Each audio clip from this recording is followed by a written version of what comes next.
Hi guys, how you doing there? Welcome back to our channel. This is Merced. If you are new to our channel, welcome. So in today's video, ang pag-uusapan po natin ay tungkol sa LDR or long distance relationship. So alam niyo naman siguro kung ano yung long distance relationship. So meaning, kayo at yung partner mo ay malayo sa isa't isa.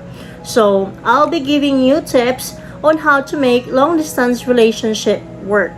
Disclaimer lang po, I'm not an expert of this matter, but then I have my fair share of experience myself. Whatever it is that I'm going to share here ay base lamang po sa aking karanasan. Okay, so sa mga bago pa lang dito sa aking channel, a little background about myself. I am married to a foreigner, an English guy. We've been married for 2 years, but altogether we've been together for 7 years. So within that 7 years, long distance relationship po kami. So like in a year, we see each other 3 to 5 times in a duration of as short as 2 weeks to as long as 4 months. Like for example, right now he is stuck here in the Philippines and then he is due to go back to England soon. So we've been together since March. So magkasama po kami ng 4 na buwan. Before I've met my husband, lahat na naging karelasyon ko po ay mga AFAM, kaya lahat na naging relasyon ko po ay LDR or long distance relationship. So more or less, mayroon talaga akong idea sa reality ng isang long distance relationship.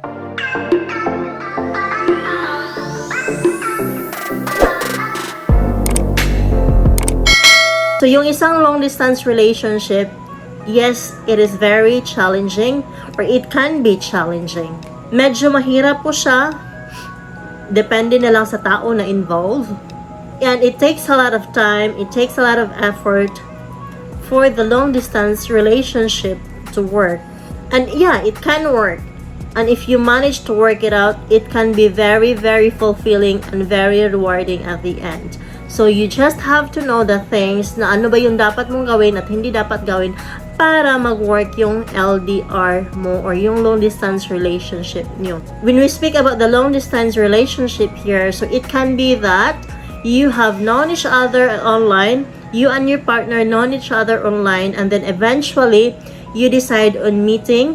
Or it can be that you've met already, you've known each other in person already, and then eventually you will have to go LDR. But in most cases, this will apply to when you have known each other online and then eventually decide to meet each other in person. So, without further ado, I'm gonna give you the tips that will help you in having a long distance relationship. Alright, so tip number 1 is you have to set rules, boundaries, and expectations. So, ano ba ibig sabihin yan? So, from the very beginning of the relationship or from the very beginning of your communication, you have to ask each other, ano ba yung real score nyo? Ano ba yung real status nyo? Are you an official couple? Kasi, it could happen that you are talking each other, nagkamabutihan kayo, siguro ikaw, nafo-fall ka na sa kanya, but then, to him, you just see you as a friend and not really relationship material.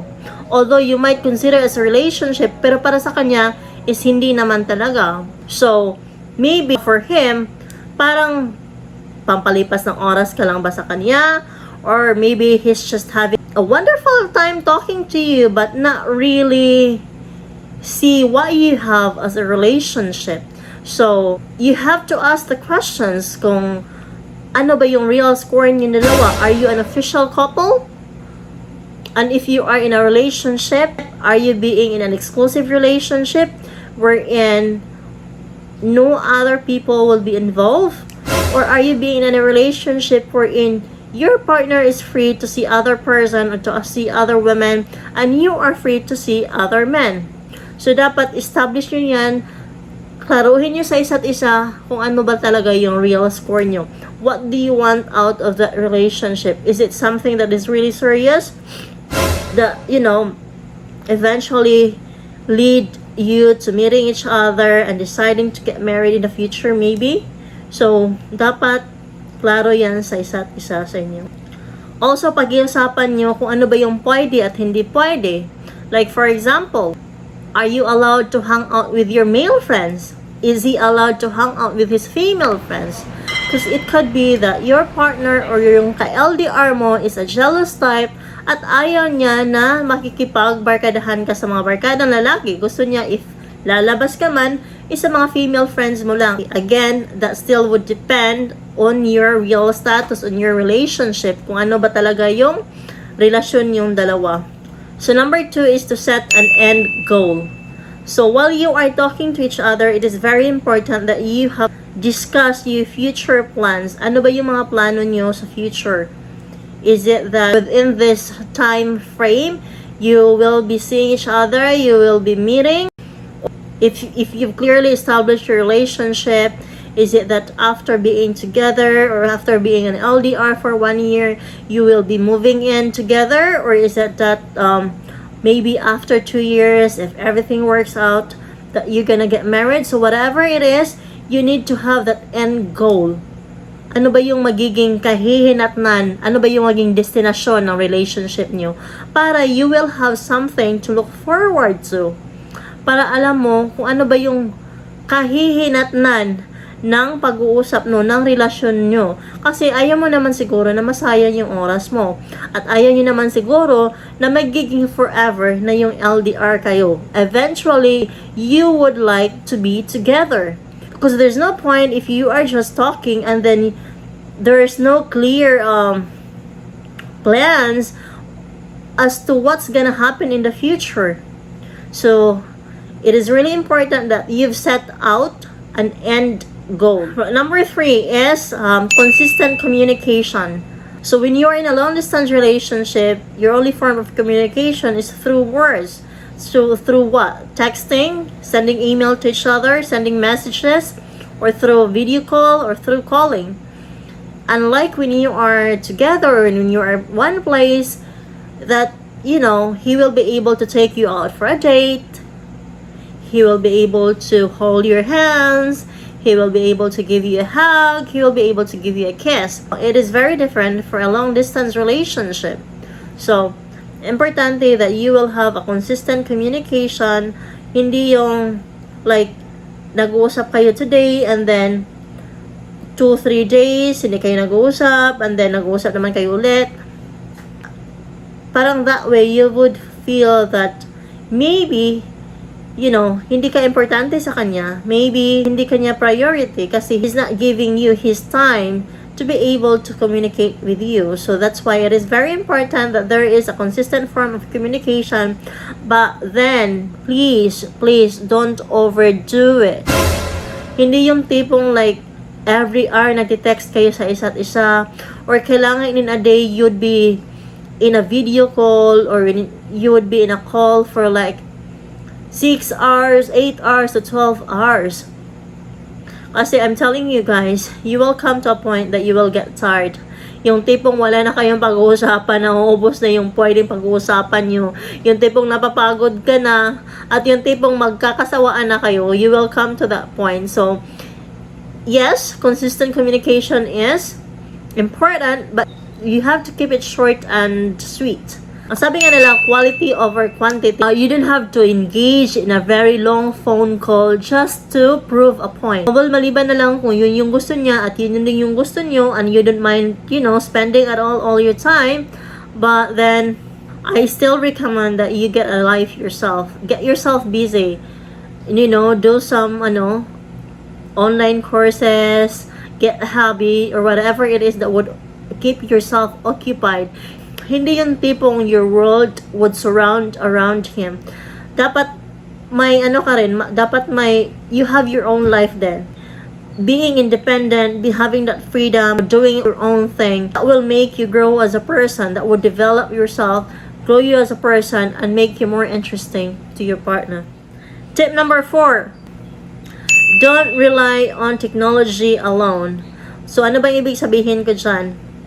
While we are in this modern era, we're in this technology age, wherein everything is high-tech. Yung kapartner natin is just a call away, it's just a text away. So what I'm trying to say here is for you to express your feelings towards your partner, for you to express your love to your partner, it doesn't just have to be through texting or through calling. It doesn't have to be just online. So, balikan natin yung days wherein the only form of communication in a long-distance relationship is through writing. So, let's be back to traditional. Ano ba yung pwede mong gawin? So, magsusulat ka ng liham sa kanya at ipopost mo. O pwede rin, ito yung ginagawa ko before. Either magsisend ako ng letter or bibili ako ng card, I will write a personal message. Tapos, ginagawa ko is nilalagyan ko ng perfume ko and dinalagyan ko ng kiss mark.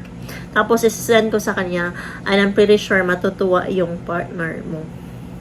Yeah, because, you know why? It's something very personal. It's something na mayroong sentimental value, kumbaga. Kasi you spend time to do that. You spend an effort to do that. Nag-e-effort ka talaga na gawin yung bagay na yun.